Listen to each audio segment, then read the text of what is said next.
All right, and we're live. So my name is Evelyn Santiago. I work with the Alliance Engagement team.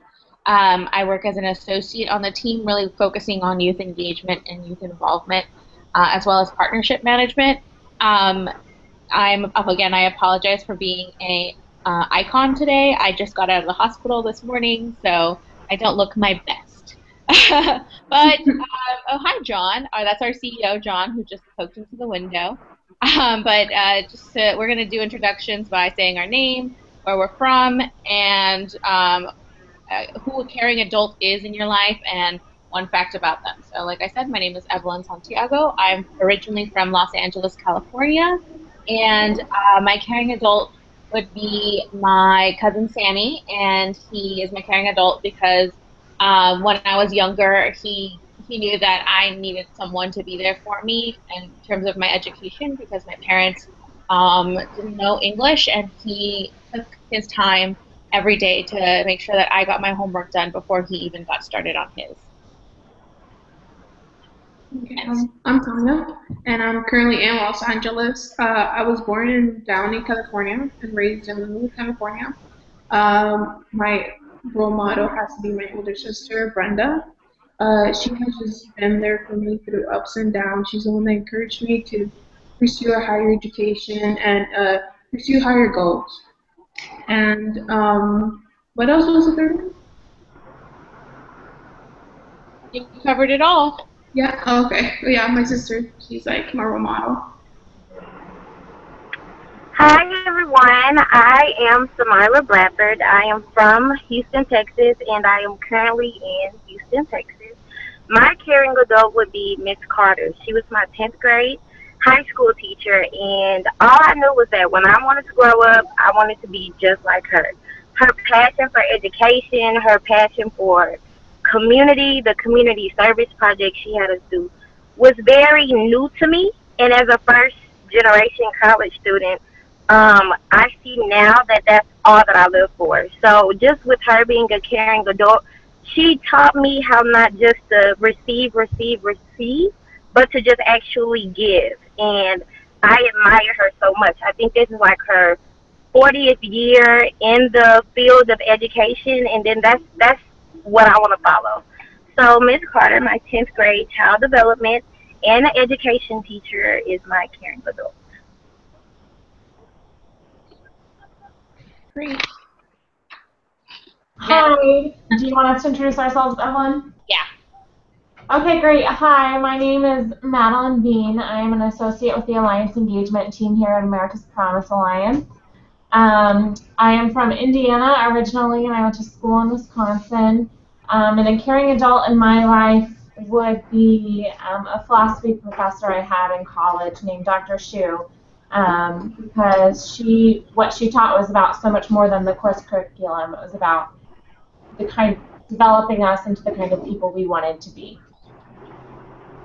Hi, I'm Brittany. I'm a manager on the Alliance Engagement team. I'm from Detroit, Michigan, and a caring adult in my life would be one of my professors in grad school, Cami Patacucci. And Cami really helped me figure out what I wanted to do with my life. She was really encouraging when I was on my job search path, and she just really helped me stay motivated and not being discouraged with not finding jobs right away. So yeah. Great. Well, I think Melinda's there, right? Hello. You can't see me, Melinda. I don't look very lovely today. Go today. Oh, that's so clever. I wish y'all could all see that. So my name is Melinda Hudson, and I am what am I? Senior Vice President and Senior Counsel to the Chair and CEO. And what that means is I do a lot I try to help fulfill some of the priorities for the board and for the president. So, what are my caring adults? Mm-hmm. Oh my gosh, I have been blessed with some that have made great impressions and some that have made terrible. In both cases, there's a lot to learn from. I think, I think just a sort of I heard a teacher and I heard a colleague I think one of the people that made a huge difference in my life was this lady down the street. This was many, many years ago when I was growing up in Greenville, Mississippi, and we called her Docky. But she was a pediatrician, which was very unusual back in the day for a woman pediatrician. What I loved about her was that watching how she navigated gender stereotypes even before I knew what they were.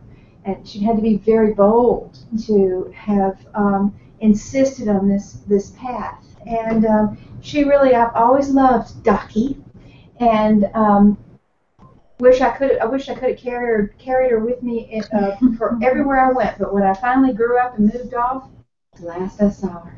Hmm. She was groovy. Sounds great. Thank you so much for sharing, everyone. So, like I said, we want to make sure that this is a conversation around you all and your thoughts and feelings surrounding the two articles. So, whoever would like to start us off, and just please say what article you'd like to start discussing first, and take it away. I would like to start discussing the the title of the article is Should Higher Education Aim? That article just literally spoke to me. It literally is my life in a paper. Um, the thing that the community that I come from, basically, if a person goes to college, meaning if they go to college and they like major in English, that's basically a waste of time because you're not going to be like winning high income. And that's the sad part about the community that I came from. They didn't really discuss above high school. So everybody was just, okay, graduate high school, and then get a 9 to 5 job at a local burger joint or whatever the case might be. And this article spoke so much to me because it's basically my life in college. Um, about a year ago, January of 2014, I joined an internship at a hospital. It's called Cope Health Solutions. And since I wanted to be a nurse, I'm like, okay, nurse. So I joined, and the internship is just awesome. It's so hands-on experience, and I for about a couple months until like last November, I started doubting myself. I started saying, you know what, do I really want to be a nurse? Is that really the experience that I want to have for the rest of my life? So basically, I started talking to doctors from that hospital because I became close friends with them, a couple of ER doctors, and they were just like, if that's not your gut feeling, don't go for it. If you don't have the passion for it, because there's two things separated from the workforce. There's the teaching experience where you're all about the books and you read everything that happens in the hospital or about the patient. But then there's another experience when you're inside the hospital and you actually see like what's going on in there and like the real life experiences. So for me, this spoke out to me so much because last November I just decided that I didn't want to be a nurse and that I wanted to do pre-med. So I'm going for my doctorates, and that just means the world to me that I have those mentors at the hospital.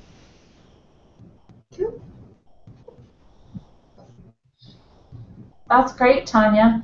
Evelyn, did we lose Samira again? Yeah, I think we lost her. Um, okay, well, could you tell us, Tanya, a little bit? Oh, Samara joined us? Okay. Samara, are you there? Yes, I'm here. Can you guys see me? Mm-hmm. Yeah. Okay. Um, I really couldn't hear what story she started off at. What article she decided to go. By Joseph, Should Higher Education Aim? Okay, should higher education aim to secure students? Yeah. One of the things that stood out to me was how the author specifically talked about liberal education. As a undergraduate, I went to a liberal arts college, and I never really knew what liberal education, liberal arts meant until I got to college. And as a first generation college student, I'm the only young adult that out of all of my cousins actually went to high school, graduated, went to college, and graduated early. So liberal experience. I love how the author touched out how liberal education specifically teaches one how to write, think, speak, and learn independently. And I can truly say, just being 12 hours away from home, that's what I learned how to do. Write, think, speak, and learn independently. And I also agree with how the author said that liberal arts education is more structured and demanding because at the private institution, I went to spelling college as well, but the private institution itself, it always had some type of structure, some type of format, and it was always demanding. Like, you know, if you want to be a part of this society, like, this is what we require of you, as well in the educational field as well. So some of the things that he touched on, it really spoke to me, not knowing that I had already had the experience. One of the interesting comparisons that I thought was unique was how he compared the politicians and parents, and how both politicians and parents pushes students to study a practical field. And that was one of the things that I could agree to as well, because going into college, my mom was saying, you know, you should study biochemistry, biochemistry. So Yeah. just going off of what my mom wanted to do, you know, I said, okay, I'm a biochemistry major. And for the 2 weeks straight, I was crying every day because it wasn't my passion. It wasn't something that I wanted to do. So after those 2 weeks, I decided to go into psychology, mental health, and I love the field because it has such an educational concept to it, and I enjoyed my major and then also the fundamentals of education that I was learning. I also found it unique how he referred to our needs in the economy as earthly appetites. And one of the questions that I pose to myself is that, you know, are these earthly appetites something that we uniquely want to do, or are these earthly appetites that the economy, that our government is pushing us to go towards? So, Yeah. That's completely true. Like I said before, in my community, that's the same thing. It's like if you don't get if your major is not biology, or if it's not like engineering, it's like basically you're at the bottom of the food chain. That's how they literally say it. For me, I love biology and I love chem. I was forced in my family to go to college. So basically, the first day of community college, I was like left alone. I didn't know what to do. I didn't know how to get my classes. I mean, it was so hard. 'Cause, I mean, my sister, the one that inspired me to pursue higher education, she dropped out of high school to financially support me and my brother. So it was wow. hard. And you know what? Now, like within my first year of college, I inspired her. I'm like, you know what? You're supposed to get a higher education. You know, do something for yourself as well instead of just taking care of me and my younger brother. Because my parents are immigrants from Mexico. So there's only so much that they could do since they're elderly. So now she's also finishing college herself, and it's just like so rewarding.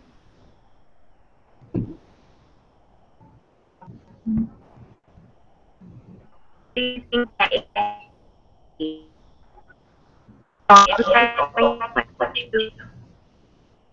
Ooh, Samira, we kind of lost you again. do you think that you know,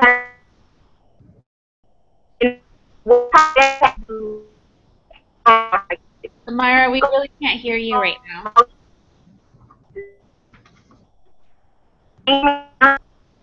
No, I can hear you trying to say, can you hear me now? But it's very broken up.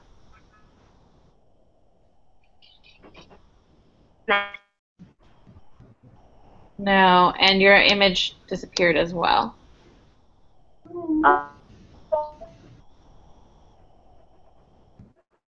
Tanya, could you talk a little bit about the second article while we try to get Samira back? Yeah, this isn't kindergarten anymore by Valerie.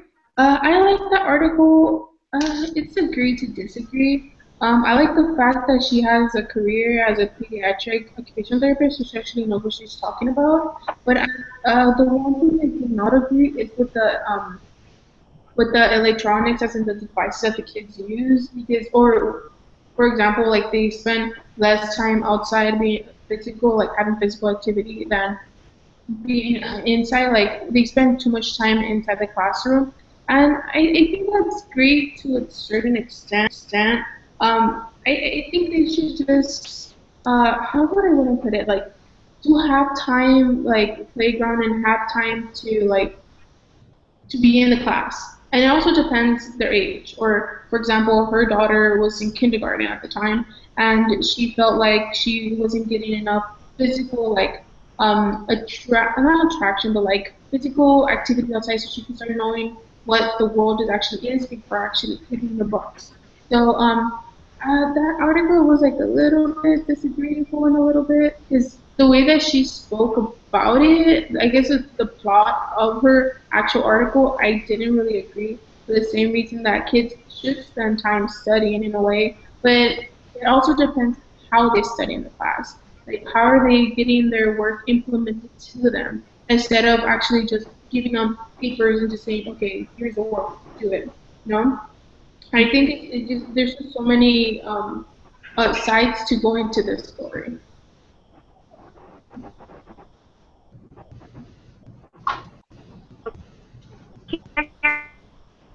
Samira, you're still breaking up. Oh, go back to where she was.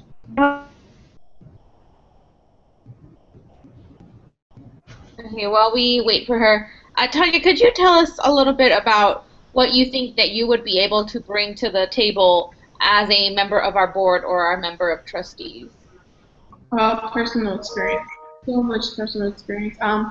Like I said before, it's some. The thing is that in high school, many kids don't have that. Well, from where I am, they don't have that mentorship that they should have to go to further their education after high school. They just think about one goal, and that goal is just graduate out of high school, and that's it. And or they get tossed into community college without knowing actually what's going on. So I guess what I would bring to the table is leadership and experience from what I went through and from what I could give to you guys. Like just influence them and tell them, you know what, there is a life after high school. And, like pursuing anything in college, but it could be successful in a way. Doesn't matter if it's English, culinary arts, whatever the case might be. If you have a passion for whatever you're making in, then you will be successful because you will give it your all. And that's one thing that many students don't get. They get the hate, they get so many opinions from others saying you're not going to be successful because that job is not good in the economy, or you're not going to win enough living to have the American dream. But in reality, I feel that they should go to stop, not be scared and go to college and further education and major what they want, they're passionate about. If it's politics, if it's culinary arts, if it's arts, whatever it is, if they have a passion for it, I truly believe they will be successful. Great. And what would you like to take from the experience of being part of our board? Getting the chance of like changing, in a way, changing people's perspective or the way they live their lives. Like because many people don't have mentors, and I just got a mentor through the Hispanic 100 mentorship program, and she has been so wonderful and so helpful. I think I truly believe that everyone needs a mentor to just encourage them or motivate them to pursue higher things, not just educational wise, but just as a life goal, as a long term goal, short term goal. I would just love to like implement that on people, like just like go like to a high school or have a workshop and just like tell them, you know what, about college and what to do. Like I'm really passionate. Although I am passionate about biology and like I'm like a science geek. I'm also passionate about like showing the younger generation that there is a life out there after high school, and it's actually wonderful, and I love it. Like if you pursue what you love, you will learn to love life. And there is like whatever the case might be, if they have they're not at home, they're not stable, or that whatever the case. Like for example, my niece, she did not have. I know it's a little personal, but she did not have a stable home. And I told her, and I talked to her, and I just spoke to her Saturday too. She's my sister's daughter, my older sister. And I told her, you know what? Like, if you're passionate about being an endocrinologist, it's a rare job, but go for it. And she actually is. She's an A student, and she's going to apply to a couple Ivy League schools this fall. She's going to be a senior. And I told her, I'm like, If you love it, just do it. And sooner or later, you will be successful in your way. Hello?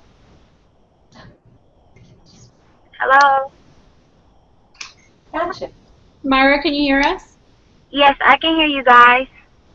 Great. Do you think you could share a little bit about what you would bring to the table as a member of either our board or our trustees?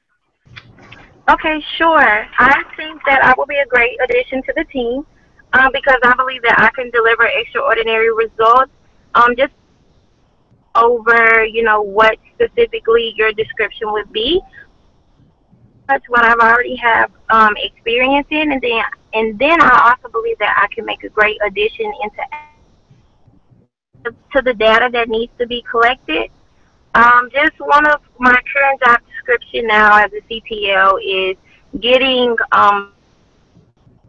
through a program that specifically gives them the STEM core subjects, in addition to also like different fun games and things like that.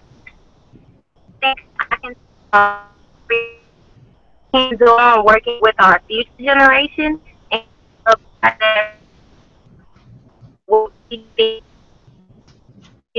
to um,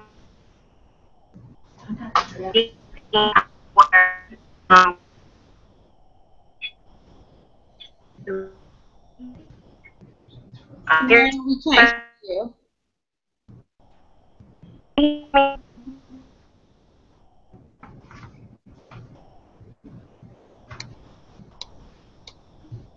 So Myra, are you there? Oh, we keep losing her. Mm-hmm.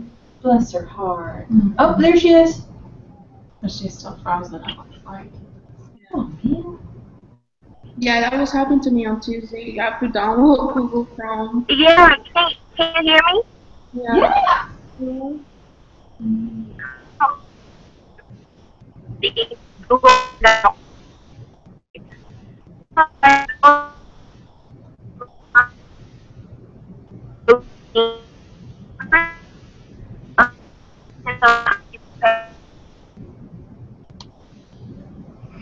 You've broken up now.